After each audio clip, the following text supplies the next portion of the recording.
Ang tindi mo, Tanya.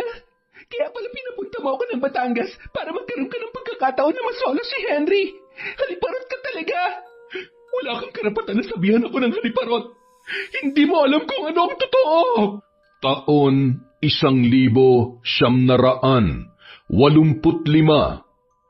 Quezon, hiyawan, sunod-sunod na palakpakan at sabay-sabay na nagkislapan ang mga kamera sa paligid habang papaakyat ng entablado si Jenna upang tanggapin ang kanyang tropeyo.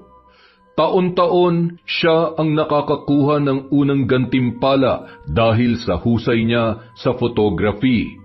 Ngunit habang nagsasaya sa buong auditorium, halos sumabog naman sa galit si Tanya, ang matalik na kaibigan ni Jenna.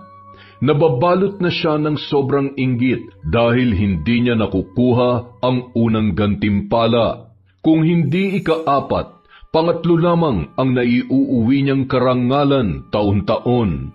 Sige lang, magsaya ka lang, Jenna. Huling pagkakataon mo na yan na umakyat sa entablado. Matapos ang pasasalamat at pakikihalubilo ni Jenna sa mga tao, nilapitan na siya ng kanyang nobyo na si Henry. Tuwang-tuwa yun na binati ang kanyang nobya. Congratulations, mahal.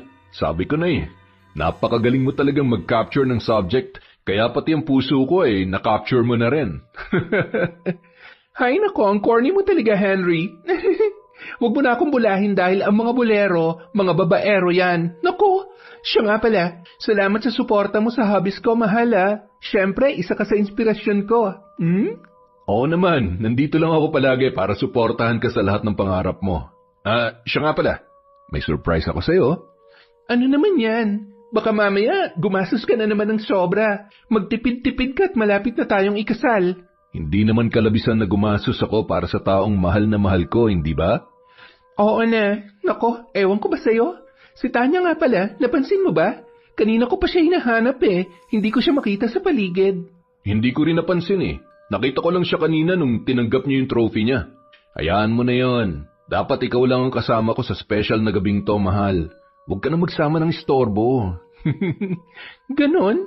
Bakit bang init ng ulo mo sa best friend ko? Mabait naman yun At isa pa, kaya tayo nagkakilala dahil na rin sa kanya, di ba? Sige na nga, magkikita naman kami bukas sa opisina. Kaming dalawa naman na magse-celebrate. Kinabukasan, pagdating ni Jenna sa opisinang pinapasukan nila ni Tanya, nagkakagulo ang mga tao. Nagmamadaling nakipagsiksikan si Jenna upang makiusyoso.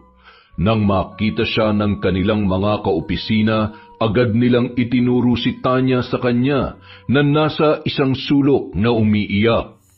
Gulong-gulo ang buhok na waring sinabunutan at bahagyang napunit ang damit nito sa may bahagi ng braso.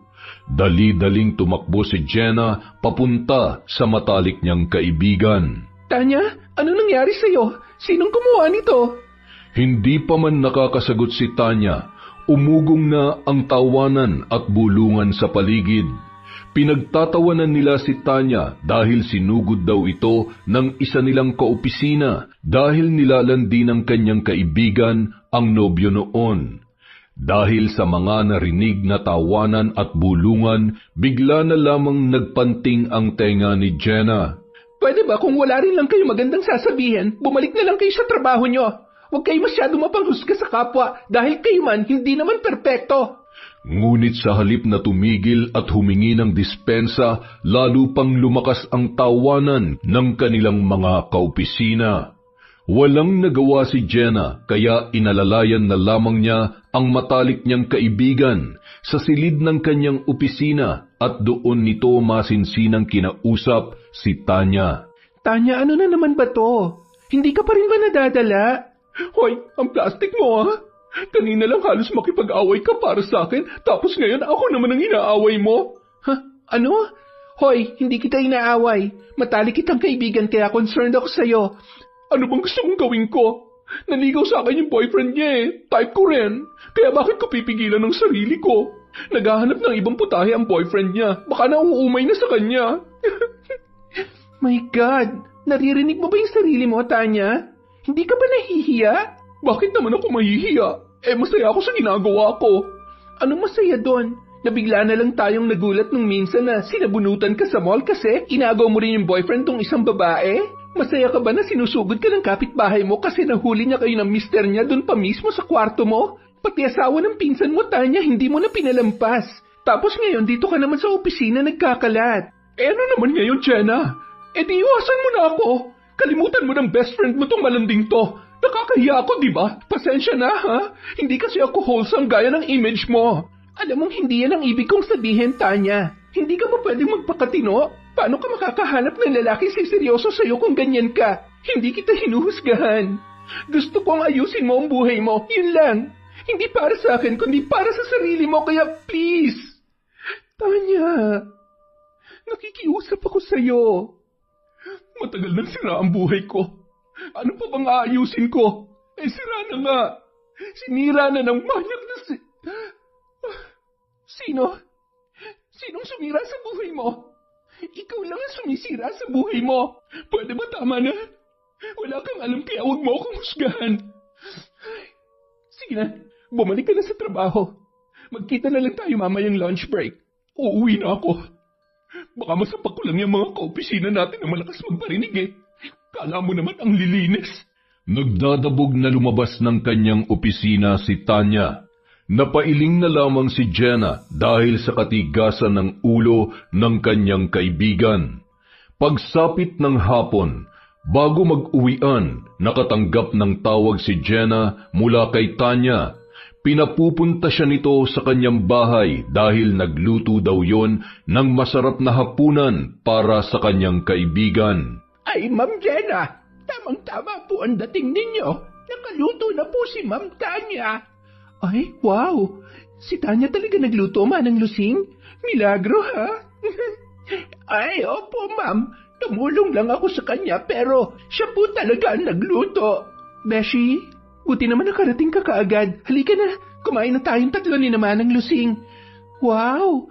Mukhang masarap ang niluto mo, ha? Ano to, fiesta? Ano ka ba? Treat ko yan sa'yo kasi nanalo ka na naman ng first prize. Hala, ako nga ang dapat na mag-treat sa'yo eh. Kaya nga niyaya kita kanina mag-lunch kaso umuwi ka na. Bakit? Porke ba third prize lang nakuha ko? Wala na akong karapatan na mag-treat sa'yo? Ay, oo nga naman. First prize ka kaya dapat ikaw ang gumastos at hindi ako. Hoy, ano ka ba? Hindi yun ang ibig kong sabihin. Ito naman nagtatampo ka agad? Tama na yan. Baka kung saan na naman mapunta ang usapan ninyo. Kumain na lang tayo at nasa harap tayo ng grasya. Hindi maganda na nagbabangayan sa pagkainan. Sorry na, best friend. Tara na nga, kain na tayo. Mga paborito ko tong niluto mo eh. Kanina ka pa kasi eh. Alam mo naman kanina pa mainit ang ulo ko. Ay, siya nga pala, Jenna. May nagsabi sa akin na meron daw magandang lugar sa Batangas na ang ganda ng view. Lalo na kung papalubog ang araw. Baka gusto mong kunan ng litrato. Ang ganda daw ng lugar. Yun nga lang, aakyat ka sa bundok para makunan mo ng full shot ang paglubog ng araw. Malay mo, manalo ka na naman. Di ba next week may gusto kang salihan na photography contest? Uy, talaga? Tara, kailan natin pupuntahan? This coming weekend, okay ba sa'yo? Excited na nga akong sumali dun eh, kaya sige na, pumunta na tayo sa Batangas. Ay nako, sorry. Hindi ako pwede.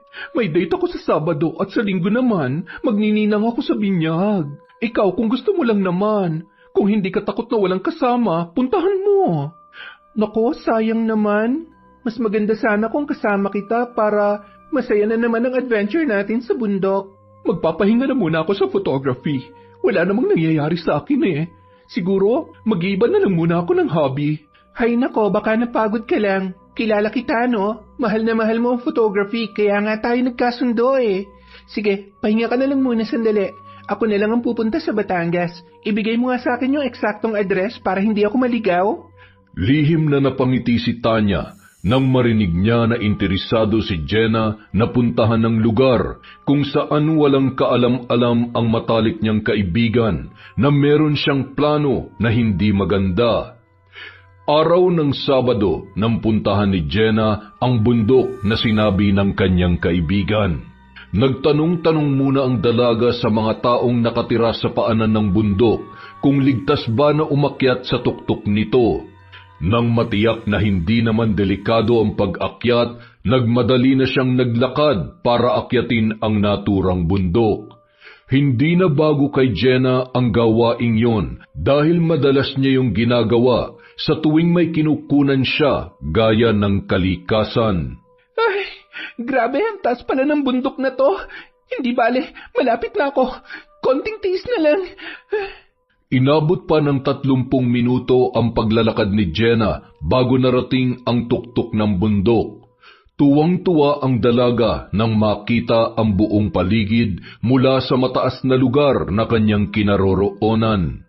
Mistula siyang bata na itinaas ang mga kamay habang nakadipa at nakapikit ang mga mata na sinasamyo ang malakas at sariwang hangin na dumadampi sa kanyang katawan. Salamat po, Lord, at ligtas ako nakarating dito sa tuktok. Napakaganda na nilikha niyong kalikasan.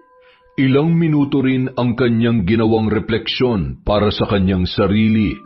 Nang maramdaman niyang gumaan na ang kanyang pakiramdam, iminulat niya na ang kanyang mga mata at sinimulan niya nang ilabas mula sa kanyang dalang backpack ang kanyang mga kagamitan sa pagkuha ng larawan.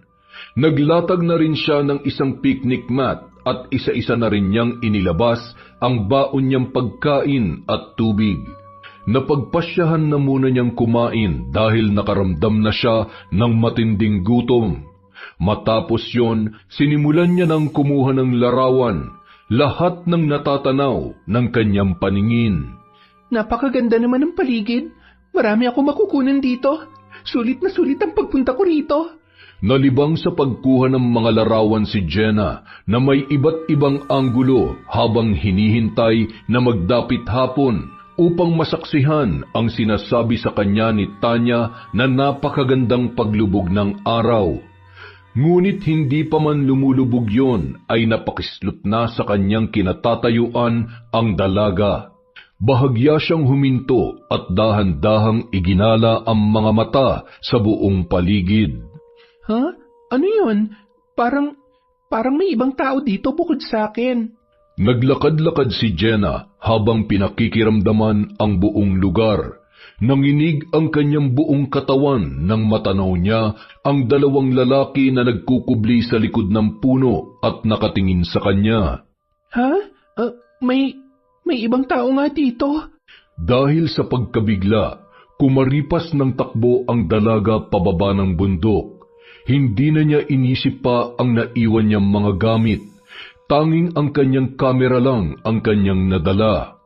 Ngunit hindi pa man nakakalayo si Jenna, biglang bumulaga sa kanyang harapan ang isang lalaki na mabalasik ang itsura at tadtad ng tato ang buong braso at muka. Nakangisi yun sa kanya na lalong ikinatakot ng dalaga. Dahan-dahang umatras si Jenna at mabilis na tumakbo sa kanyang pinanggalingan. Ngunit laking gulat niya dahil nasa likuran niya na ang isa pang lalaki na kasama nito at bigla siyang dinakma noon. Sino kayo? Anong kailangan nyo? Bitawan nyo ako! Saklala! Walang nagawa ang pagsigaw at pagpupumiglas ni Jenna dahil mas malakas ang dalawang lalaki na pinagtulungan siyang hawakan at kaladkarin. Halos mamaos na ang dalaga sa pagsigaw kahit na alam niya na wala namang makakarinig sa kanya. Para mapigilan siya sa paggawa ng ingay, sinikmuraan siya ng isang lalaki dahilan upang siya ay mahimatay. At nang mawalan ng malay si Jenna, pinasan siya ng lalaki habang nakasunod ang kasama nito na nagsilbing bantay sa buong paligid. Samantala, nang gabing yon, sa bahay naman ni Tanya, Ma'am, nasa sala po si Sir Henry. Hinahanap po kayo. Sige, susunod na ako. Mga ilang minuto rin ang lumipas bago lumabas ng silid si Tanya. Malakas ang kabog ng kanyang dibdib dahil alam niyang hinahanap ni Henry si Jenna. Pinilit nitong kumilos at maging kaswal sa harap ng kanyang kaibigan. Oh, Henry, naligaw ka. Anong kailangan mo? Manang Lusing, pakibigyan nga po dito ng juice si Henry. Wag na po, Manang. Okay lang po ako. Sige po, Manang. Kung tapos na po kayo sa kusina ay magpahinga na kayo. Nang makaupo na ang dalawa sa sofa, pabulong na kinausap ni Henry si Tanya. Bakit hanggang ngayon wala pa si Jenna? Aba, malay ko ba? Siguro na traffic o may ibang pinuntahan. Bakit dito mo siya hinahanap? Bakit kasi inengganyo mo pa siya magpunta doon? At bakit hindi ka sumama? Bundok yun, Tanya. Delikadong umakyat na mag-isa sa bundok. Di sana sinamahan mo siya. Panay ka naman reklamo eh. Tsaka, sanay na mamundok si Jenna kahit nung hindi pa kayo nagkakakilala. Ilang minutong nanahimik si Henry. Maya-maya, dahan-dahan siyang lumapit kay Tanya at mahigpit niya yung hinawakan sa braso. Sige, total wala naman si Jenna. Sa iyo na muna ako magpaparaos. Namimiss ko na kasi yung araw na natikmang kita eh. Bitawan mo ako. Hindi mo na ako kayang babuyin ngayon, Henry. Bitawan mo ako. Pasimpleng isinalya ni Henry sa sofa si Tanya at galit na nagbanta. Pigil ang galit nito dahil ayaw niyang marinig ni Manang Lusing ang mga sasabihin niya sa dalaga. Sige, okay lang. Madali lang naman akong kausap. Mas gusto mo yatang kumalat ang balita sa probinsya natin na sumama ka sa akin kaya iniwan mong nobyo mong si Arthur na tatanga-tanga. Hayop ka! Sinungaling ka! Hindi ang totoo, manyak ka! Ikaw ang sumira sa relasyon naming dalawa ni Arthur. At sino naman ang maniniwala sa'yo? Balitang-balita na nga dito na kung sino-sinong lalaki na lang ang pinapatos mo. Kahit si Jenna, hindi ka paniniwalaan. Pwede ba? Umalis ka na. Alis naman ako pero kailangan kong mailabas to. Pakiusap, umalis ka na. Patahimikin mo na ako. Iniwan ko na nga si Arthur kahit na mahal ko siya. Ano pa bang gusto mo? Sige, pumalag ka pa. Bukas na bukas din sira ang reputasyon mo sa baryo natin. Hindi na nakaimik pa si Tanya. Tanging impit na pagluha na lang ang kanyan nagawa habang itinatayo siya ni Henry at iginiya patungo sa silid ng dalaga. Naiipit siya sa sitwasyon at pananakot sa kanya ng kanyang kaibigan. Wala siyang magawa dahil ayaw niyang mabahira ng dungis ang kanyang pamilya sa probinsya kung sakaling magpakalat ng kung ano-anong kasinungalingan si Henry kapag sinuway niya ito sa kanyang mga kagustuhan. At mas lalong ayaw niyang mabulgar ang katotohanan na isa siyang biktima ng panghahalay. Natatakot at nahihiya siya sa sasabihin ng kanyang mga kalugar. Ngunit ang hindi nila alam ay palihim silang pinagmamasdan ni Manang Lusing mula sa silid nito. Bagamat hindi niya naririnig ang naging usapan ni na Henry at Tanya dahil may kalayuan sa sala ang kanyang silid, para sa kanya sapat na ang kanyang nakita upang magkonklusyon ang matanda na may lihim na relasyon sina Henry at Tanya na makita niyang pumasok ang dalawa sa silid ng dalaga. Naku po, babaero pala itong si Sir Henry. Tinuhog yung magkaibigan. At itong si Ma'am Tanya naman, ay, ahas naman palang babaeng ito. Pati matalik niyang kaibigan ay inahas niya. Grabe, kawawa naman si Ma'am Jenna. Niloloko lamang nila. Ay nako.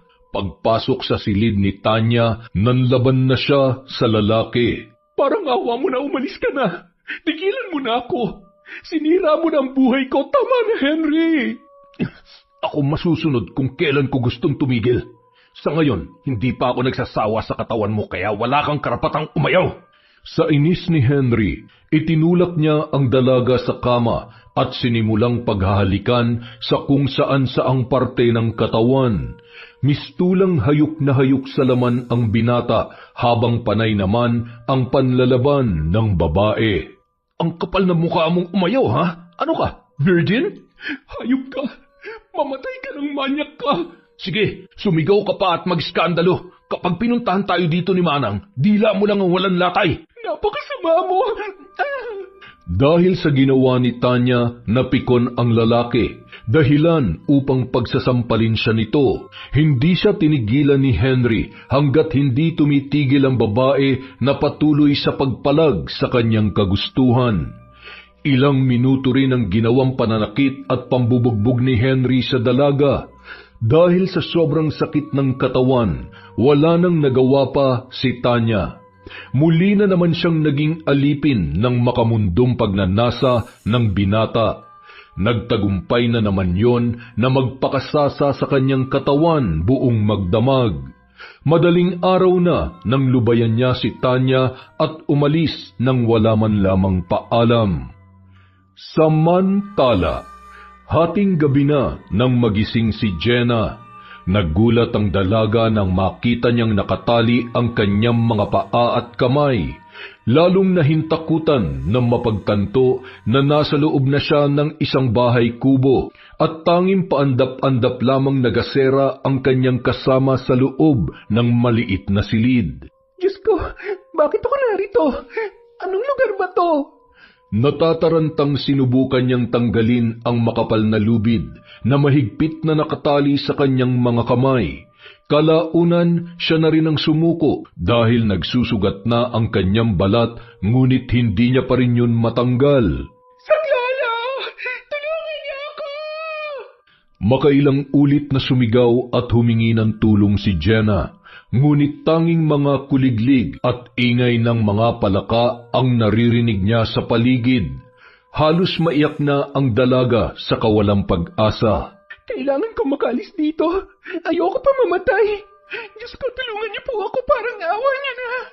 Kinabukasan, walang imik na dumulog sa hapagkainan si Tanya, ni hindi nito binati ang kasambahay na si Manang Lusing, na tahimik din siyang pinagsisilbihan. Pasulyap-sulyap lang ang matanda sa dalaga, ngunit palihim itong natatawa tungkol sa natuklasan niya sa kanyang amo at kay Henry. Maya-maya pa, tumunog ang telepono na nasa sala kaya nagmamadali yung pinuntahan ni Manang Lusing. Ma'am Tanya, may naghahanap po sa inyo. Lalaki po. Gusto raw po kayo makausap.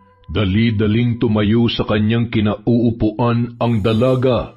Sa sobrang galit niya kay Henry ay nakalimutan niyang may hinihintay siyang tawag mula sa isang grupo na inutusan niya para kidnapin si Jenna. Kumusta? Nagawa niyo ba? Biglang nag-iba ang ekspresyon ng mukha ni Tanya nang marinig ang sinabi ng kanyang kausap sa kabilang linya. Bakas sa mukha ng dalaga ang galit na kanyang pinipigilan. Ano? Ano hindi niyo nakita? Sa dami ng mga tauhan mo, hindi niyo siya nakita? Sige, hintayin mo ako't pupuntahan kita. Ano ba yan, mga palpak? Nagmamadaling inilapag ni Tanya ang telepono at pumasok sa kanyang silid. Mabilis siyang nagbihis at nakasimangot na nagpaalam kay Manang Lusing. Manang, ikaw na munang bahala dito, ha? Kumain ka na lang. Huwag mo na akong hintayin dahil hindi ko alam kung anong oras ako makakauwi mamaya. Ay, sige po, ma'am. Mag-iingat po kayo. Pagkatalikod ng dalaga, palihim na ngumisi na parang nakakaloko ang matanda. Umiral na naman ang pagkatsismosa nito nang walang malinaw na basehan. Si Ma'am Tanya talaga. Ibang lalaki na naman ang kausap. Kagagaling nga lang ni Sir Henry dito Ang hilig sa lalaki. Hindi makontento sa isa. Ay, nako. Sa lugar na kinaroroonan ni Jenna, naalimpungatan ang dalaga nang tumama sa kanyang muka ang mainit na sikat ng araw. Bigla siyang napabalikwas ng bangon dahil bukas na ang bintanang sawali at may natatanaw na siyang usok mula sa siga sa labas ng kubo. May tao na. Kailangan kong makalapit sa siwang na nasa dingding. Ang hirap gumapang nang nakatali ang mga kamay at paa. Ilang minuto rin ang lumipas bago nagawang makarating ni Jenna sa may dingding. Dali-dali siyang sumilip sa siwang, ngunit pagkadismaya lang ang kanyang nakita sa labas ng kubo. Ha? Silang dumukot sa akin. Ano bang kailangan nila sa akin? Habang nag-iisip ng malalim, narinig niyang papalapit na sa kanyang silid ang dalawang lalaki. Dali-dali siyang humiga sa sahig at nagkunwaring natutulog. Inilapag ng mga lalaki ang dala nilang pagkain sa harapan ni Jenna. Habang kinakalagan ang kanyang mga kamay ng isang lalaki, hindi na napigilang magtanong ng dalaga. Ano bang niyo sa akin? Anong atraso ko sa inyo? Parang awa niyo na, pauwiin niyo na ako. Walang narinig na anumang sagot si Jenna mula sa dalawang lalaki. Sinabi lang nila na kumain na ang dalaga at sabay na lumabas sa silid. Napilitan namang kumain ang dalaga kahit wala pa siyang gana. Naisip niyang kailangan niyang magpalakas upang makatakas. Samantala, galit na umuwi si Tanya. Agad siya nagpahanda kay Manang Lusing ng isang mamahaling alak at ipinadala niya yon sa kanyang kwarto. Habang umiinom, panay din ang hit-hitbuga nito ng sigarilyo. Buiset, paano hindi nila nakita sa bundok si Jenna? Pero nakapagtataka, bakit may mga gamit na naiwan dun si Jenna? Posible kayang natunugan niya tapos tumakas siya? Ay, nakakainis. Pumalpak ang mga plano ko. Pero, nasaan kaya si Jenna? Dapat nagpunta na siya sa akin. Makalipas ang ilang araw. Oh, Henry, ano ginagawa mo dito sa opisina? Wala dito si Jenna. Kahapon pa raw hindi pumapasok. Yun na nga eh. Bakit siya nawawala? May kinalaman ka ba sa pagkawala niya? Aba, huwag mo akong pinagbibintangan ha. E di i-report mo sa pulis. Kinakabahan na nga rin ako kung ano na nangyari sa kanya eh. Mukhang may kinalaman ka talaga eh. Pinapunta mo siya doon tapos hindi ka sumama. Hindi ko siya pinilit, Henry. Kaharap si Manang Lusing na nag-uusap kami. Kagustuhan niyang pumunta doon kahit wala siyang kasama kaya hindi ko nakontrolado kung ano nangyari sa kanya. Mag-imbestiga ka para malaman mong dahilan. Kapag nalaman ko na may kinalaman ka sa pagkawala ni Jenna, humanda ka sa akin. Natatawa namang tiningnan lang ni Tanya ang binata habang papaalis ito na hindi man lamang nagpaalam at galit na galit sa kanya. Good luck sa'yo kung malalaman mo na ako ang may pakana. Ngunit kahit hindi pumalpak ang plano ni Tanya, malaking palaisipan pa rin sa kanya kung ano ang nangyari sa kaibigan. Gusto niyang malaman kung may ibang nagsabotahe sa kanyang mga plano. Samantala, sa kinaroroonan ni Jenna ay tahimik lamang ang dalaga. Maraming mga tanong ang naglalaro sa kanyang isipan. Marami rin siyang plano kung paano matatakasan ang mga tao na dumukot sa kanya. Kailangan ko makatakas. Siguradong kapag nalaman ng mga magulang ko sa Amerika na nawawala ako, mag-aalala mga yon. Sana hinahanap na rin ako ni Henry at Tanya. Malamang nag-aalala na rin sila. Diyos ko, tulungan niyo po ako. Natigil lamang ang pagmumuni-muni ni Jenna nang dumating ang dalawang lalaking nagbabantay sa kanya. Tinanggal nila ang tali sa kamay ng dalaga at inabot nila ang isang sulat. Nakakunot noon niyang binuksan ang sulat at binasa. Ha? Ano? 2 milyong piso? Saan ko naman kukunin ang ganito kalaking halaga? Bakit ayaw humarap sa akin ng mastermind nyo? Duwag ka mo siya. Ang kapal na mukha niya magparansom ng milyones. Hindi ako mayaman. Halos maiyak na si Jenna nang malaman mula sa dalawang lalaki na kung hindi siya maglalabas ng 2 milyon ay papatayin nila ang dalaga. Pakisabi sa boss nyo na duwag siya. Paano ako makakapagbigay ng 2 milyong piso kung sa akin siya manghihingi? Eh, kinulong nyo nga ako dito. Bigyan niya kamo ako ng access para makontak ko mga magulang ko, tanga! Nang makalabas na ang dalawang lalaki, tuluyan nang napaiyak si Jenna. Ayokong mag-alala mga magulang ko, kaya kailangan makatakas ako sa lugar na to sa lalong madaling panahon. Hindi ako magbabayad ng ransom. Kinagabihan. Sige lang, magpakalasing kayong dalawa. Oras na makatulog kayo, tatakasan ko na kayo.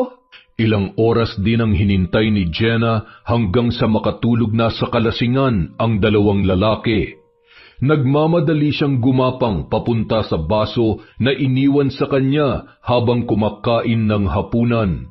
Dinampot niya ang baso at kahit nakatali ang kanyang mga kamay ay buong lakas niya yung hinagi sa dingding upang mabasag. Nakakainis! Bakit hindi ka mabasag? Makisama ka naman, kailangan ko nang makatakas dito. Nanggigigil na dinampot ulit ng dalaga ang baso at sa ikalawang pagkakataon, ubod lakas niya itong muling ibinato at sa wakas ay nagawa niya na yung basagin. Dali-dali niyang dinampot ang isang piraso na may matulis na dulo at yon ang ipinanghiwa niya sa lubid na nakatali sa kanyang mga kamay. Sige pa, konti na lang mahihiwa na kita. Habang hinihiwa ang lubid, panay din ang sulyap niya sa dalawang lalaki na tulog na dala ng kalasingan. Naroon pa rin ang kanyang takot na magising ang mga yon. Nakahinga lang siya ng maluwag nang tuluyan ng maputol ang lubid sa kanyang mga kamay. Salamat po, Diyos ko. Itong tali na lang sa paang sobrang higpit. Ang hirap kalasin.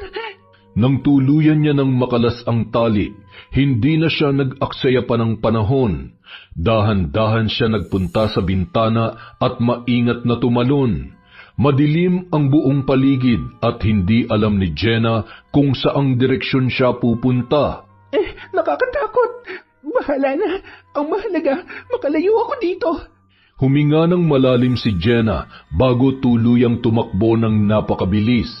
Sa sobrang dilim ng paligid, makailang beses siyang nadapa.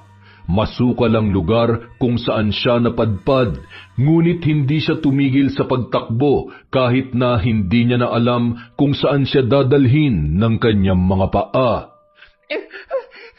Pagod na ako. Bakit wala akong makitang kalsada o mga bahay man lang? Nagpatuloy sa pagtakbo ang dalaga. Hindi niya na alintana kung ilang beses nang may tumamang sanga sa kanyang muka at katawan dahil sa dilim ng buong paligid. Ipinagdasal na lamang niya na wala siyang makasalubong na mabangis na hayop sa masukal na gubat.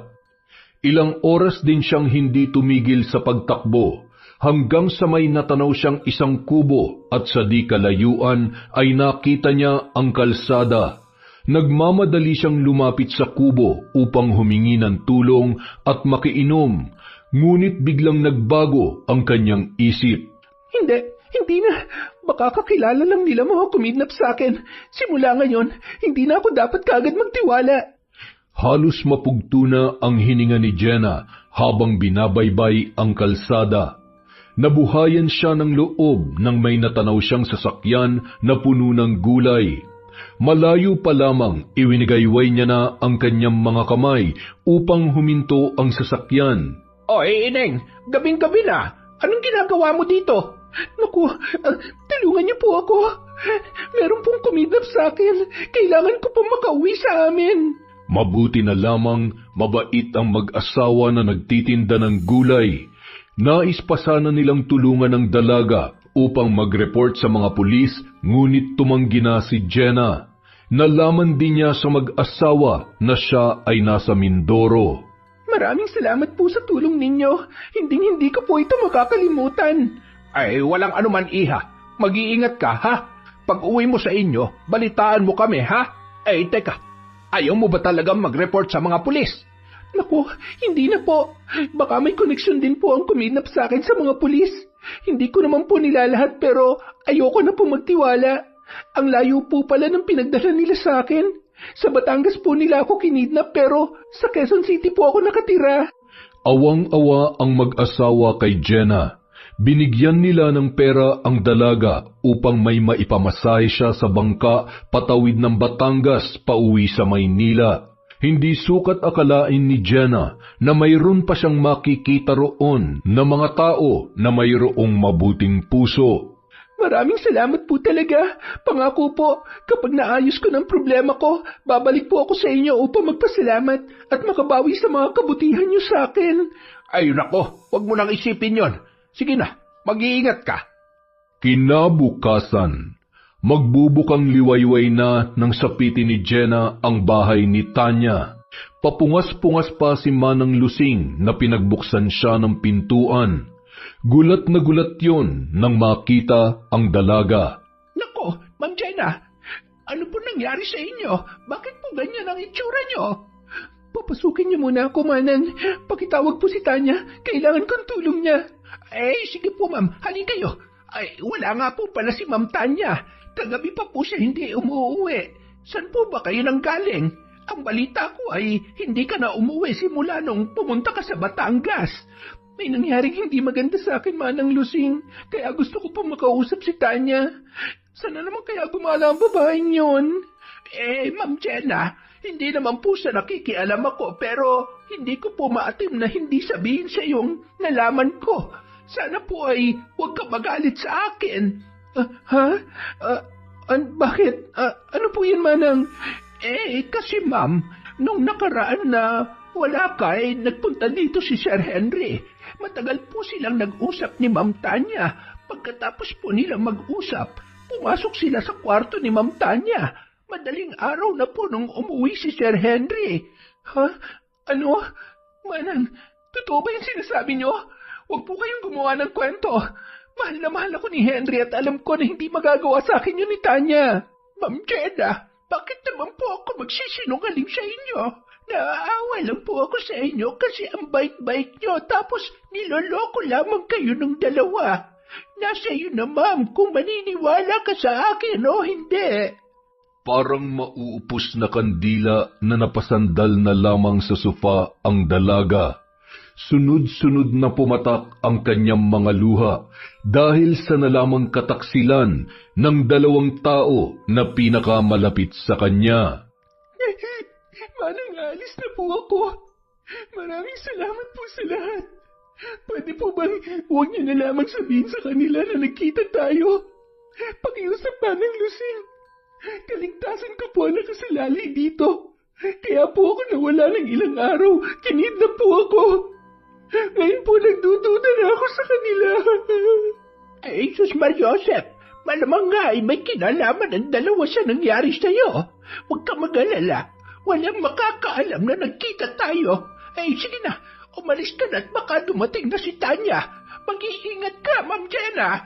Nagmamadaling umuwi si Jenna sa kanyang apartment. Kumuha lang siya ng ilang pirasong damit at umalis na rin kaagad gamit ang kanyang kotse. Dumaan siya sa bangko at nag-withdraw ng malaking halaga. Pagkatapos ay nag-check-in sa isang hotel at doon na siya naligo at kumain ng almusal. Matapos kumain, bumalik na siya sa kanyang silid at nagpasya na muna siya matulog dahil sa sobrang pagod. Samantala, bumabaha ng alak at pulutan sa bahay ni Henry habang kainuman ang kanyang mga barkada. Masayang-masaya ang binata habang ipinagyayabang ang nalalapit nilang kasal ni Jenna. Sige lang mga pre, kapag nakasal na kami ni Jenna, mas marami pang inuman ang pagsasaluhan natin. Ibang klase ka talaga, tol. Ang lupit mo. Habang masayang nakikipag-inuman ang binata, ay nakatanggap siya ng tawag. Ilang minuto rin itong nakipagtalo sa kanyang kausap sa kabilang linya. At nang matapos ang naturang tawag, ay halos ibato ni Henry ang kanyang telepono. Ang tatangan nyo! Isang babae lang natakasan pa kayo! Hindi malaman ng lalaki ang gagawin. Maya-maya, kinausap niya ang kanyang mga kabarkada na kailangan niya nang umalis dahil merong emergency. Pagkaalis ng mga lalaki, agad naman itong nagpunta sa apartment na tinutuluyan ni Jenna. Anak ng... nakauwi na siya. Wala na rin yung kotse dito. Saan ka nagpunta, Jenna? Saglit na nag-isip si Henry. Naisip niya na kay Tanya yun pumunta kaya nagmamadali niyang pinaharurot ang kanyang kotse papunta sa bahay ni Tanya. Dahil sa sobrang traffic, hapon na nang makarating si Henry. Naabutan niya ang dalaga ngunit hindi niya gaanong maidetalye ang pagtatanong dito dahil may bisita yon na ipinakilala sa kanya na nobyo raw ng dalaga. Uy, may bisita ka pala. Gusto ko lang sanang magtanong kung may balita ka na kay Jenna. Wala pa rin eh. Ikaw ang boyfriend niya, diba? Dapat inire-report mo na sa pulis ang pagkawala niya. Sige, kung hanggang bukas wala pa rin balita, ire-report ko na talaga. Kung sakali mapadaan siya dito, balitaan mo ako agad ha. Paano? Alis na ako. Mukhang nakaka-istorbo na ako sa inyo eh. Ay, ang gagaling magdrama ng dalawang ito ah. Ni hindi man lang nagalit si Sir Henry na may ibang lalaki si Ma'am Tanya. Nako, ito yata yung sinasabi nilang trip-trip lang kahit may sabit. Ay nako, nakakadiri itong amo ko. Sayang, maganda pa naman. Haliparot lang talaga.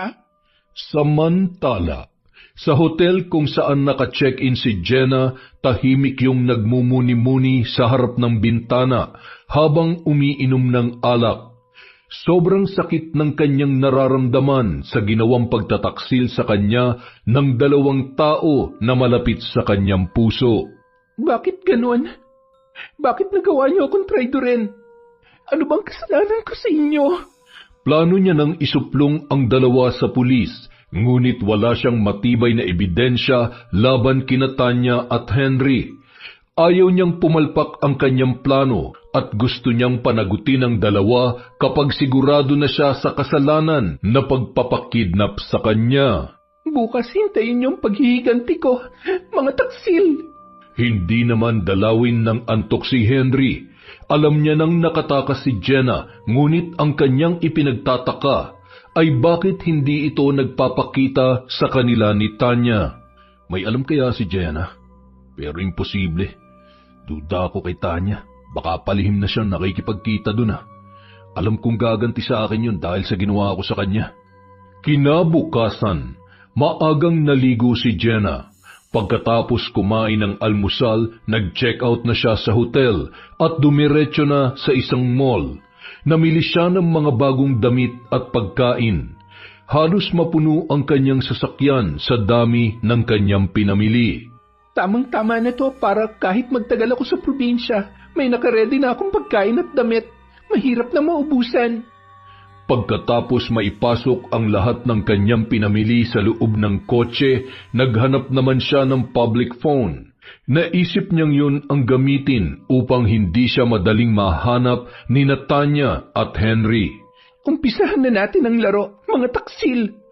Una niyang tinawagan ang matalik niyang kaibigan na si Tanya. Hello Tanya, si Jenna to. Kumusta ka na? Pasensya ka na ha, medyo naging busy lang ako lately. Uy Jenna, saan ka ba nagpunta? Nag-aalala na kami sa'yo. Saan ka ba ngayon? Pupuntahan kita. Miss na kitang bruha ka. Nako, wag mo na akong alalahanin. Okay naman ako. Ay nako, hindi pwede. Kailangan magkita tayo ngayon. Ano bang ginagawa mo at nasaan ka ba? Wag mo na nga akong hanapin. Baka matanggal ka pa dyan sa trabaho mo sisihin mo pa ako. Tumawag na nga pala ako sa HRD natin. Nagpaalam muna ako na may emergency lang akong aasikasuhin.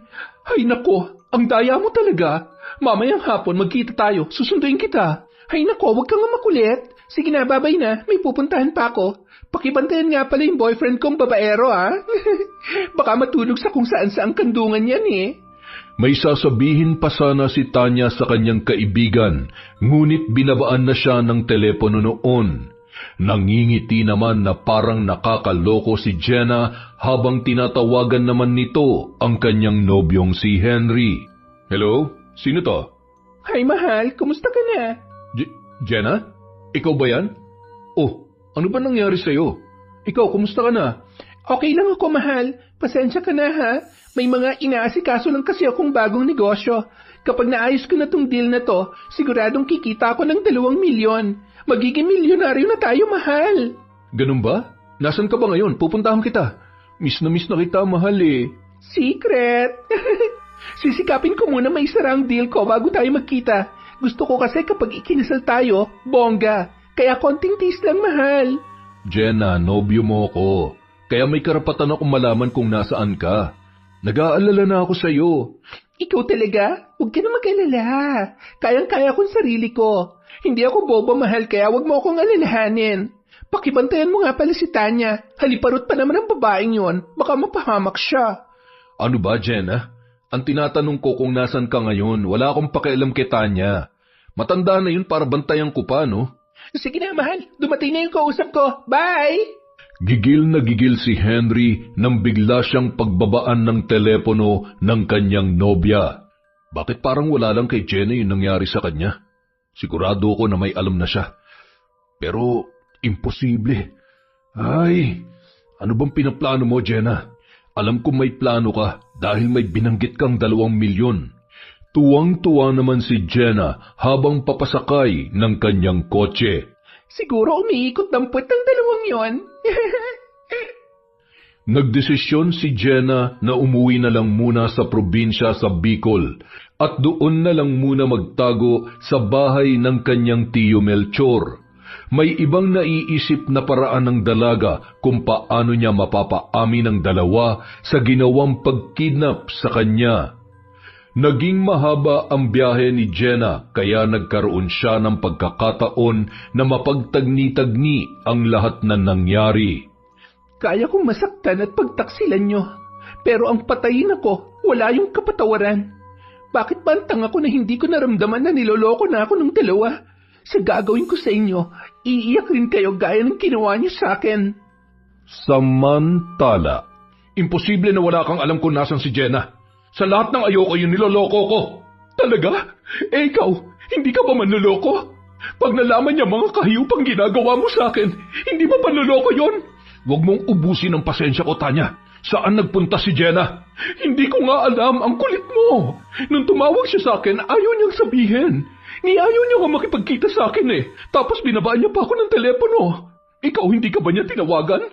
Di ba tinawagan ka rin niya? Bakit pati sa'yo ayaw niyang sabihin kung nasaan siya? Tapos akong kinukulit mo. Hindi ko na maintindihan kung galit ba siya o kung anong nangyayari sa kanya. Eh baka naman kasi may ginawa kang kasalanan sa kanya, kaya kanya pinagtataguan.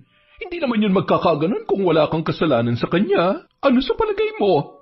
Ikaw, wala ka bang ginawa sa kanya? Ba't ayaw niya rin magpakita sa'yo? biglang natigilan si Tanya sa sinabing yon ni Henry. Dahil guilty rin ang dalaga, ngunit hindi siya nagpahalata sa binata. Siguro alam niyang sa akin ka pupunta dahil magkaibigan naman tayo. Kaya pati sa akin nagtatago siya. Hayaan mo na nga lang muna yun. Baka nagpapalamig lang ng ulo. Inis na iniwan ni Henry ang dalaga. Hindi siya nanghihinayang kung sakaling magkahiwalay sila ni Jenna. Ang pinanghihinayangan niya ay ang 2 milyong piso na pera na naging bato pa. Kailangan kong malaman kung nasan si Jenna. Kung kailangan kidnapin ko siya ulit, gagawin ko. Lumalatag na ang dilim nang makarating si Jenna sa bahay ng kanyang tiyuhin sa Bicol. Nasurpresa ang matanda nang makita ang kanyang pamangkin. Tao po? Chong Melchor? Sino ba yan? Sandali lamang at malabo na ang mata ko. Chong, si Jenna po ito. Sino ka mo? Parang hindi kita kilala. Si Chong talaga. Si Jenna po ako. Anak ni Evelyn, yung kapatid nyo. Naku, Hineng. Hindi kita kaagad nakilala. Parini at pumasok ka na. Ibang-iba na kasi ang itsura mo ngayon. Mas lalo kayatang gumanda. Nako, ang Chong talaga. Masyado po kayong bolero, pero bakit wala pa rin kapalitang tiyang sa puso nyo? Para naman po may katuwang kayo dito sa bahay. Hindi na. Walang kapalit sa puso ko ang tiyang mo. Ikaw naman, ang balita ko'y malapit ka na raw ikasal. Sabi yun ng mga pinsan mo na puro chismosa. Baka malabo na pong matuloy ang kasal, Chong. Kaya nga po ako pumunta dito kasi gusto ko pong humingi sa inyo ng tulong. Nako, sinasabi ko na nga ba Kung tutuusin, hindi mo na dapat pinoproblema kung niloloko ka lang ng nobyo mo. Iwanan mo't palitan mo dahil kung babalikan mo yan, paulit-ulit ka lang niya nasasaktan at lolokohin. Tarantadong yun Relax lang po kayo, Chong. Ipinaliwanag ni Jenna sa kanyang tiyuhin ang buong pangyayari. Galit na galit ang matanda nang malaman nito na muntikan ng mamatay ang kanyang pamangkin. Abay, napakawalang hiya naman pala niyang nobya mo at ng matalik mong kaibigan. Hindi ang gawain ng matinong tao ba? Malaki nga po ang pasasalamat ko kay Manang Lusing. Wala po talaga akong kaalam-alam na may relasyon po yung dalawa. Kung hindi ko po kaagad nalaman baka nagtiwala pa rin ako sa kanila. Kaya po nagdududa ako ngayon na silang may pakana na kidnapin ako dahil si Tanya po ang nagsabi sa akin na may magandang lugar sa Batangas. At si Henry, bago po ako umalis, iniwan ko sa kanyang address na pupuntahan ko. Kaya sa susunod, huwag ka nang basta-basta magtitiwala. Kahit nga kadugo kung minsan tatraidorin ka pa rin. Chong, kaya nga po ako nandito. Gusto ko po silang ipabarang sa inyo. Pwede po ba yon?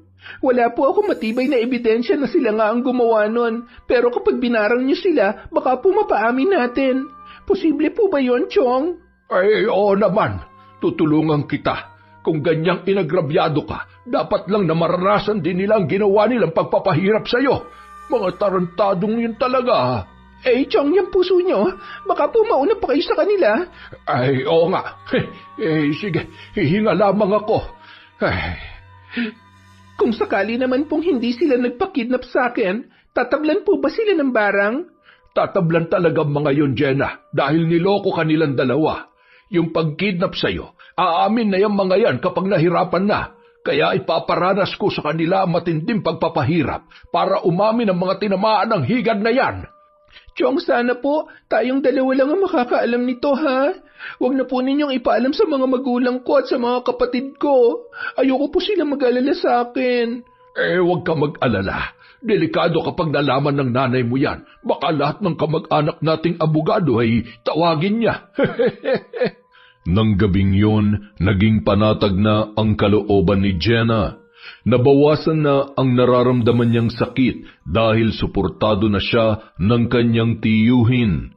Unti-unti na rin niyang natatanggap na hindi niya kailangan ang isang nobyong manloloko at ahas na kaibigan.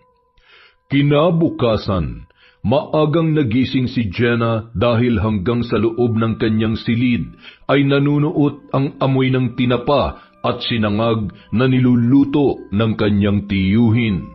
Nagmamadali na siyang bumangon at naghilamos at nagsipilyo na rin bago dumulog sa hapagkainan. Naku, Chong Melchor, sobrang namiss ko ang paborito kong tinapa at sinangag na kaning mais. Iba talaga dito sa probinsya. Ay sige na, kumain na tayo't mamaya ay aalis ako.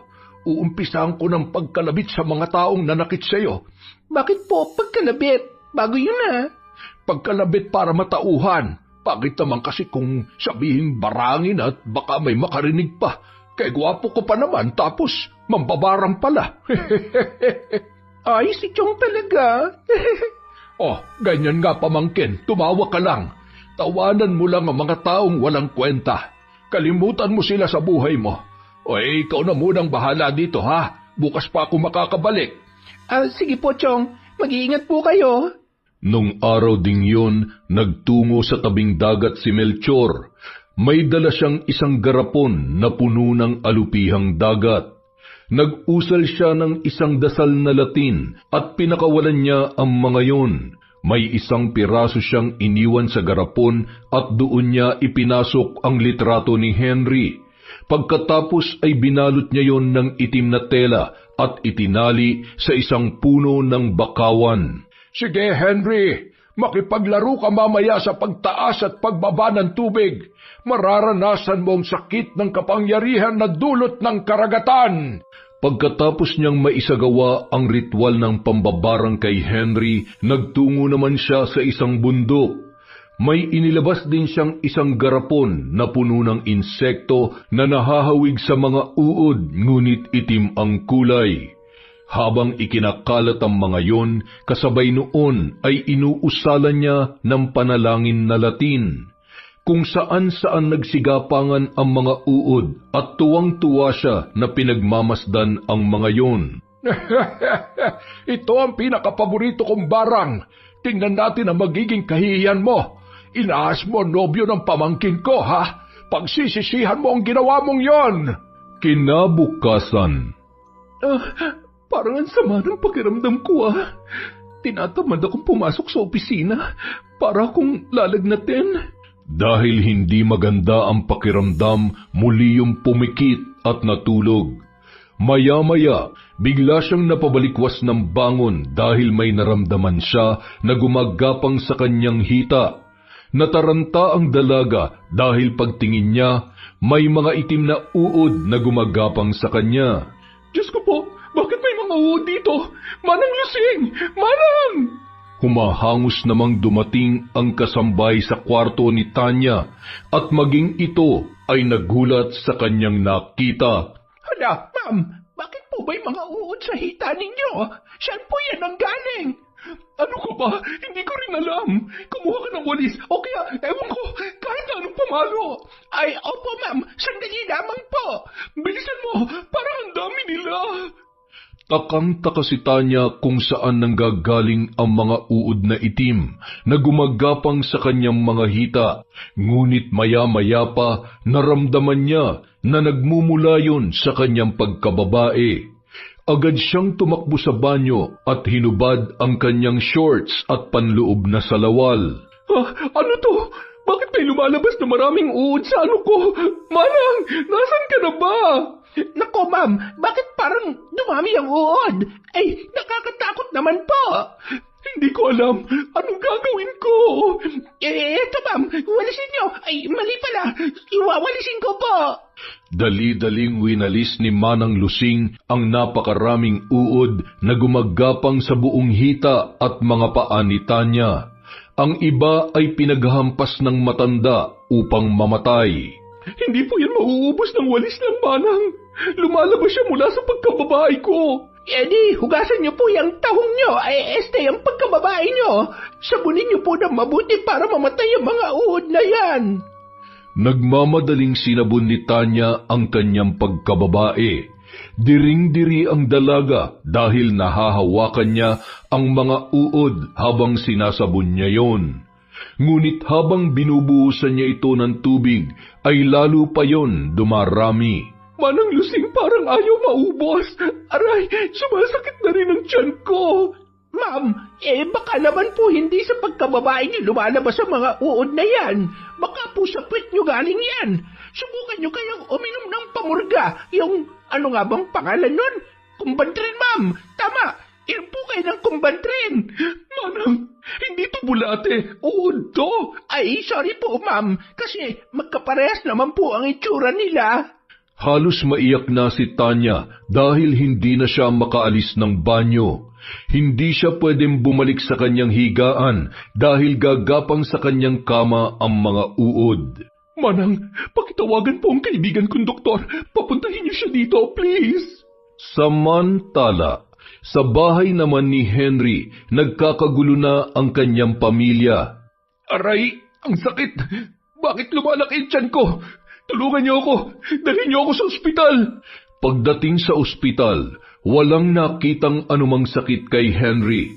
Ngunit ang ipinagtataka ng kanyang mga magulang at kapatid ay may mga oras na lumalaki at lumiliit ang kanyang tiyan na halos mamilipit na siya sa sakit. Maging ang kanyang mga doktor ay hindi maipaliwanag kung ano ang nangyayari sa binata. Ang buong akala ni Henry ay yun lang ang mangyayari sa kanya. Ngunit laking gulat ng lahat nang bigla siyang sumuka ng mga alupihang dagat. Ang ibang mga alupihan ay hindi sa bunganga ni Henry nagdaan, naglabasan yon sa kanyang ilong. Nang makita ng kanyang mga magulang ang mga alupihang dagat, doon lang nila napagtanto na ang kanilang anak ay binabarang. Si Jenna. Sa tingin ko si Jenna may kagagawan nito. Walang nagawa ang mga magulang ni Henry kundi ang ilabas siya sa ospital. Napagdesisyonan nila na sa albularyo na lamang nila dadalhin ang kanilang anak. Ilang linggo rin ang lumipas, ngunit walang albularyo ang nakapagpagaling sa binata. Malaki na ang ibinagsak ng kanyang katawan dahil wala na siyang ganang kumain at hindi na rin niya makayanan ang sakit na nararamdaman sa tuwing lumalaki ang kanyang tiyan. Hindi ko na kaya. Gusto ko nang mamatay. Samantala, Ma'am Tanya, kumain po kayo kahit kaunti lamang. Namamayat na po kayo. Mas lalo kayong manghihina kung hindi po kayo kakain. Hindi ko na alam ang gagawin ko, Manang Lusing. Habang tumatagal, pati ang pagkababae ko'y lumalaki na rin. Bakit walang doktor ang makapagpagaling sa akin? Sa tingin ko po ay binabarang kayo. Ganyan po kasi ang nangyayari sa probinsya namin. May mga lumalabas na kung ano-anong kulisap o insekto sa katawan ng tao na binabarang. Sigurado ka ba, Manang? Uso pa ba sa panahon ngayon ang barang? Ay, opo. Uso pa, ma'am. Ayun nga, binabarang ka. Ang ibig ko pong sabihin ay, baka po kasi may atraso ka sa isang tao na sobrang galit na galit sa inyo. Hindi na lamang napaimik pa si Tanya sa sinabi ng kanyang kasambahay. Naisip niya kaagad ang kanyang matalik na kaibigan na si Jenna ang nagpapabarang sa kanya. Kung totoo nga ang barang, baka nga si Jenna ang may kagagawan nito. Matagal na siyang hindi nagpapakita sa amin ni Henry, pero imposible yon dahil wala naman siyang alam sa ginawa ko. Sa Bicol, habang kumakain ay masinsinang kinausap si Jenna ng kanyang tiyong Melchor. Ano ngayon ang plano mo, Jenna? Babawiin ko na ba ang ginawa kong pambabarang sa nobyo mo at sa matalik mong kaibigan? O gusto mo silang tuluyan? Huwag po muna, Chong Melchor. Bukas po, luluwas ako sa Maynila at pupuntahan ko sila. Titingnan ko po kung aamin na yung dalawa. Ay, delikado yung iniisip mo. Baka pagdiskitahan ka ng mga kamag-anak nila, lalo na ng nobyo mo. Huwag po kayo mag-alala, Chong. Ako na po ang bahala. Hindi naman po ako pupunta doon na mag-isa lang. Sige. Basta mag-iingat ka, ha? Bumalik ka lang kaagad kung hindi magiging maganda ang lakad mo. Salamat po sa lahat ng tulong ninyo, Chong Melchor. Kinabukasan, maaga pa lang ay bumiyahe na si Jenna pabalik sa Maynila. Pagdating sa patutunguhan ay nagpunta kaagad ang dalaga sa police station upang humingi ng backup security. Isinalaysay niya rin sa pulisya na nakidnap siya ngunit nagtago muna ng ilang araw upang hindi siya masundan ng mga may kagagawan noon. Nagpaalala rin siya sa mga pulis na ang pupuntahan niyang mga tao ay hindi niya pa nasisiguro kung yun nga ang mga nagpadukot sa kanya. Habang papalapit ang sasakyan ni Jenna kasunod ng mga pulis, may natanaw na siyang pamilyar na mga muka na pumasok sa loob ng bahay ni Henry. Halos manginig ang kanyang katawan nang makita ang naturang mga lalaki. Sir, bilisan po ninyo. Yung mga taong pumasok sa loob ng bahay ng nobyo ko, sila po ang kumidnap sa akin. Sigurado po ako. Dahil sa sinabing yun ni Jenna, mabilis na sinundan ng mga pulis ang dalawang lalaki na pumasok sa bahay ni Henry. Nagkagulo ang pamilya ng lalaki at nabigla sa mga pangyayari. Kaagad na pinusasan ang dalawang lalaki na positibong itinuro ni Jenna. Galit na galit kay Jenna ang mga magulang ni Henry dahil kung ano-ano raw ang kanyang ibinibintang. Huwag po kayo magalit sa akin dahil ako po ang biktima dito. Hindi ako maaari magkamali dahil nakasama ko sila ng ilang araw kaya kilala ko sila. Damputin niyo na po ang mga hayop na yan. Sa sobrang galit ng nanay ni Henry na sabunutan niya si Jenna, isinisi nito sa dalaga ang pambabarang sa kanyang anak. Hindi ko po ipinabarang ang anak ninyo. Alamin niyo muna kasi kung walang inagrabyadong tao si Henry. Ako nga na nobya niya ipinakidnap niya at ipinatutubos ng 2 milyong piso. Dahil sa pagkakagulo at komprontasyon, umamin na ang dalawang lalaki na inutusan nga sila ng binata na kidnapin si Jenna. Nalaman din nila na kaya nagpunta ang dalawang lalaki sa bahay ni Henry ay ayaw na nitong bayaran ang kanilang serbisyo dahil nga nakatakas si Jenna sa kanilang mga kamay. Halos madurog ang puso ng dalaga nang marinig ang sinabi ng dalawang lalaki. Hindi niya maubos maisip na ang lalaking kanyang minahal at pinangarap na makasama habang buhay ay may kakayahang gawin ang ganong klaseng krimen sa kanya. Nagwawala at halos mahimatay ang nanay ni Henry nang puntahan ng mga pulis ang binata sa loob ng kwarto nito. Nang makita nito si Jenna ay naatim pa rin nitong magbanta. Humanda ka, Jenna. Wala kang matibay na ebidensya na magdidiin sa akin. Tapos na, Henry. Umamin ng mga binayaran mong mga tao para kidnapin ako. Kaya ano pang lusot mo? Matapos ang pagsasampa ng kaso laban kay Henry at sa dalawang lalaki na kumidnap kay Jenna, pinuntahan naman nito si Tanya upang kumprontahin. Ay, Ma'am Jenna, kamusta po kayo? Mabuti naman po at napadalaw kayo dito. Kamusta na po, Manang Lusing? Nandyan po ba si Tanya? Ay, nasa kwarto niya po, ma'am. Kaya lang po ay hindi maganda ang lagay ngayon ni Ma'am Tanya. Bakit, Manang? Anong nangyari sa kanya? Nako, para pong pinabarang. May naglalabasan pong mga itim na uod sa kanyang doon. Muntik nang mapahagalpak ng tawa si Jenna sa kanyang narinig, ngunit pinigilan niya lang ang kanyang sarili. Hindi niya akalain na mismong ari ng kanyang kaibigan ang pagdidiskitahan ng kanyang Chong Melchor. Loko rin tong si Chong. Talagang doon niya pa binarang ang babaeng yun? Pagkabukas ng pintuan, nagulat pa si Tanya nang makita ang kanyang kaibigan. Tanya, kumusta na? May sakit ka raw? Jenna, buti naman at nagpakita ka na. Saan ka ba nagpunta? Diyan lang sa tabi-tabi. Nagpalipas lang ako ng sama ng loob. Ano ba yung sakit mo? Eto, binarang daw ako eh. Siguro pinabarang mo ko, no? Bakit naman kita ipapabarang? Kahit naman alam ko may relasyon kayo ni Henry, hindi kita ipapabarang. Biglang napaupo sa kama si Tanya nang marinig ang sinabi ni Jenna. Relasyon? Jenna, wala kaming relasyon ni Henry. Ano ka ba? Hanggang ngayon ba naman magsisinungaling ka pa rin sa akin? Alam ko na ang totoo, Tanya. Sino naman ang nagsabi sa iyo ng chismis na yan? Ayan si Manang Lusing.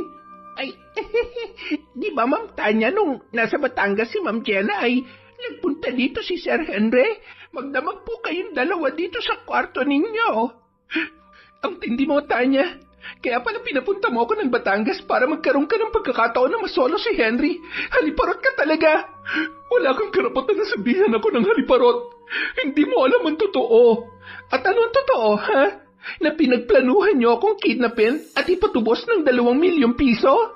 Oh, anong 2 milyon? Teka lang, ano bang pinagsasasabi mo, Jenna? Tama na, Tanya.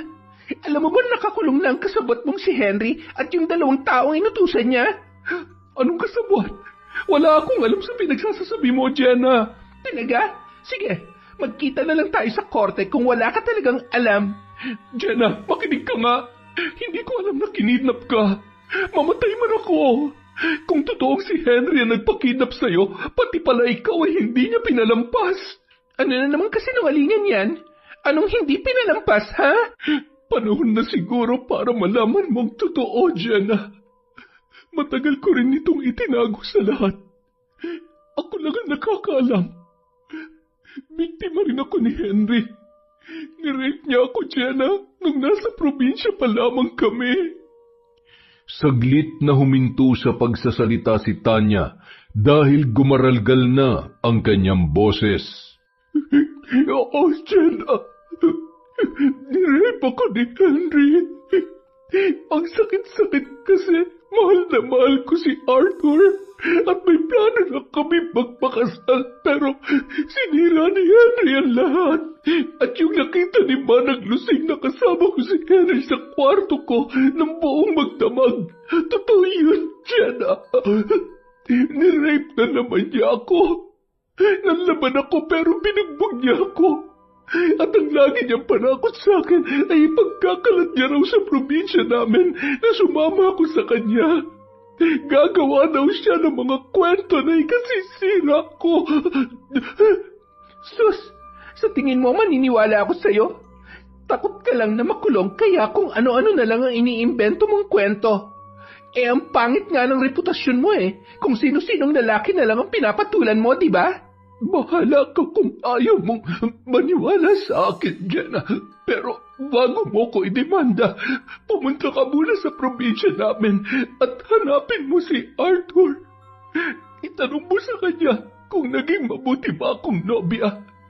Iniwan ko siya ng walang paalam dahil nanditiri ako sa sarili ko.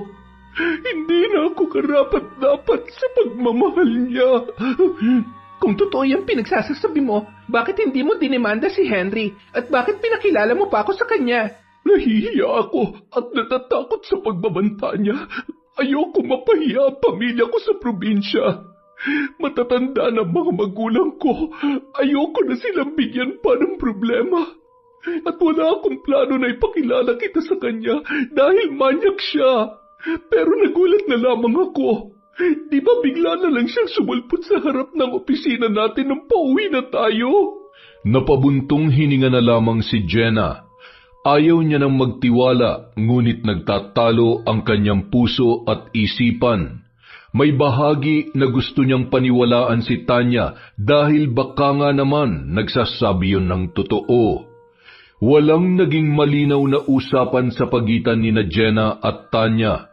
Pagka-uwi ni Jenna sa kanyang apartment ay naligo lang ito at gumayak na naman pabalik sa Bicol. Chong Melchor, tanggalin niyo na po ang barang ni Tanya at Henry. Nahuli na po si Henry at ang mga kasabot niya. Ang hindi ko po malaman ay kung nagsasabi sa akin ng totoo si Tanya. Subukan mong hanapin ang sinasabi ni Tanya na nobyo niya. Malay mo naman ay nagsasabi siya ng totoo. Naniniwala ako na ginahasa siya ng nobyo mo dahil ikaw nga na nobya niya, kaya niyang ipakidnap at patayin. Kinabukasan, maagang lumuwas papunta sa Sariaya, Quezon si Jenna. Hindi na bago sa kanya ang lugar kung saan nakatira si Tanya dahil minsan na siyang naisama nito noong fiesta sa lugar ng kanyang kaibigan. Mga ilang oras din siyang naglibot-libot sa baryo ni Tanya upang hanapin ang dating nobyo nito. May nakapagturo sa kanya na nagtatrabaho yun sa sagingan. Nung una, naging mailap si Arthur na makipag-usap kay Jenna. Ngunit na mabanggit ng dalaga na matalik niyang kaibigan si Tanya, may kakaibang saya ang nakita ni Jenna sa mga mata ng binata. Namimiss ka na raw ng kaibigan ko. Ang sabi nga niya, hindi na siya nakapagpaalam sa iyo nung lumawas siya sa Maynila. Biglang natahimik ang binata nang banggitin niya ang tungkol sa pag-alis ni Tanya nang walang paalam. Waring may kumurot sa puso ni Jenna nang makita nito na nagnilid ang luha ng binata. Ngunit dali-dali rin itong pinahid ni Arthur at parang nahihiyang tumalikod kay Jenna. Niyaya ng dalaga ang binata sa isang karinderya at doon niya ito kinausap ng masinsinan. Sa takbo ng kanilang usapan, may nakuha na siyang importanteng impormasyon na ikinagulat ng dalaga. Totoo ang lahat ng sinasabi sa kanya ni Tanya na ginahasa siya ni Henry at si Henry daw mismo ang nagsabi kay Arthur na iwanan na ang nobya. Dahil pumatol na ito sa kanya at nagustuhan na ni Tanya ang mga ginagawa sa kanya ni Henry. Hindi ka dapat naniwala kay Henry, Arthur. Mahal na mahal ka ni Tanya. Ako ang nobya ni Henry pero ginawa niya rin ako ng masama. Tanggap mo pa rin ba si Tanya sa kabila ng mga nangyari sa kanya? Isang walang pag-aalinlangang pagtangulang ang itinugon ng binata sa babae. Nang maramdaman ni Jenna na mahal pa rin ni Arthur ang kanyang kaibigan, niyaya niya ito na sumama sa Maynila upang magkita silang dalawa ni Tanya. Samantala, sa loob ng kulungan, "Buisit ka, Jenna. Hindi ako papayag na mabulok dito sa loob ng bilangguan. Sa dami ng koneksyon ko, makakaalis din ako rito. Babalikan kita."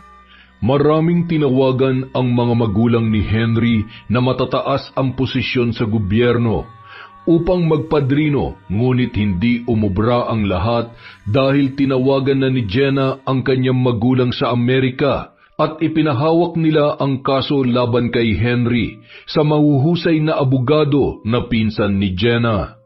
Kinabukasan, kasama na ni Jenna si Arthur sa bahay ni Tanya. Gulat na gulat si Tanya nang makita ang dating nobyo.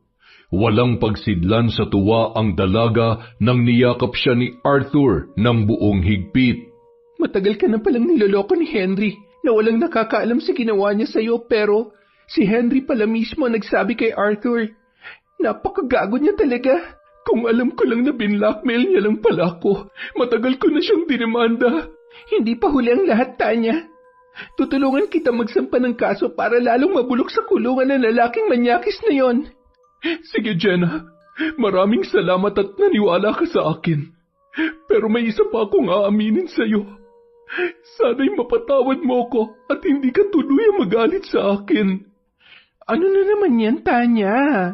Kinakabahan naman ako sa pag-amin na yan eh.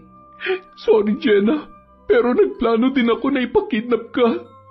Kasi inggit na inggit ako sa'yo, kaya nga pinapunta kita ng Batangas eh. Pero yung mga inutusan ko, hindi ka raw nakita. Yun pala, naunahan na sila ng mga tao ni Henry. Saglit na napatigil si Jenna sa mga sinabing yon ng kanyang kaibigan. Doon niya lang napagtanto na hindi nga dapat pagkatiwalaan si Tanya. Masamang-masama ang loob ni Jenna nang malaman niya ang totoo pero hindi siya nagpahalata. O sige, mag-celebrate na tayo. Nagkita na kayo ni Arthur. Naipakulong na rin si Henry. Treat ko ang lahat. Kumain tayo sa labas. Manang Lusing, sumama ka sa amin. Sigurado ka, Jenna? Hindi ka galit sa ginawa ko? Tapos na yon, Tanya. Ano pa ba magagawa ko? Siguro, niloob ng Diyos na makatakas ako upang makilala ko ng husto ang mga taong dapat kong pagkatiwalaan at maging kaibigan. Pagkatapos ng mga pangyayari, hindi na muling nakita pa o nakausap ni Tanya si Jenna. Nag-resign na rin sa kanyang trabaho si Jenna at wala nang bakas na maaari pa siyang makontak ng kahit na sino. Pinutol na nito ang pakikipag-ugnayan sa dati niyang matalik na kaibigan. Yon, isa na namang matinding kwento ng pagkakaibigan at pagtatrayduran. Dahil dyan, meron na naman po tayong shout-out. Simulan po natin kay Jevy Diano. Uy, idol, salamat ha. Kay Salvacion Roldan, kay Cat Burglar Cutie, kay Rodrigo Gonzales. Shout-out po kay Chris Gel Mamado, Shauma TV. Hello po kay Monica Nieves, kay Elizabeth Dungka, kay Janice Delfin Ramirez, kay Asodi Sen Cerila, kay Nita Canillas. Hello po kay Cecil Vlog, kay Joy Aniban, kay Amy Carbonilla, kay Mel Santarita. Shout out po kay Melissa Auditor Dabu. Shout out din po kay Rochelle Pelino, kay Kimpoy Feliciano, kay Virgil Latore, Miss Lady Neng. Hi po kay Scarlett Sky Maniego, kay Mirna Alfaro, kay Estela Da Silva, Edna J. from Japan. Hi po kay Anely Juarez, kay Virginia Pontillas, Sydney Crosswind, The Color Purple. Hi po kay Billy Ray, Jenny May at Ray Buendia from Lucy Buendia. Shout out din po kay Marcos Balingasa, Alma Mihay, Biyahe ni Kuya Geng, hello po. Hi kay MGS14, kay Resel Galope, kay Jobel Baldonasa, kay Janet Cisneros, kay Kilonyo Viane. Hi din po kay Jessica Sobremonte, kay Erza Scarlett, Te Chavez Cheng, Kuya Jayat, Papa Apollo from Rosalyn Gumok. Hi po kay Cute Survivor. Hi din po kay Adam Lasa, kay Hayashi Megan, kay Nympha Arcal. Hi kay Christine Victorino, kay Yasmin Bautista, sa mga Central Mommies ng Pasig from Cristina, Peru. Hi kay Helen Flores, kay RV Tiong, kay Ge Ukol, Alia at Mama Luz ng Caloocan from Luz Viminda, Rapas. Hi po kay Joel Malikse, kay Cliven Dubalan, kay Cassandra Cory, Sanaling Family at Marilor Guevara. Hi po kay Jasmine Vicente, kay Lady Dam, kay Maribel Balabag, kay Jelana Amanda at kay Crescencia Lirio. Maraming salamat po ulit sa walang sawang pagsuporta sa Kwentong Enteng.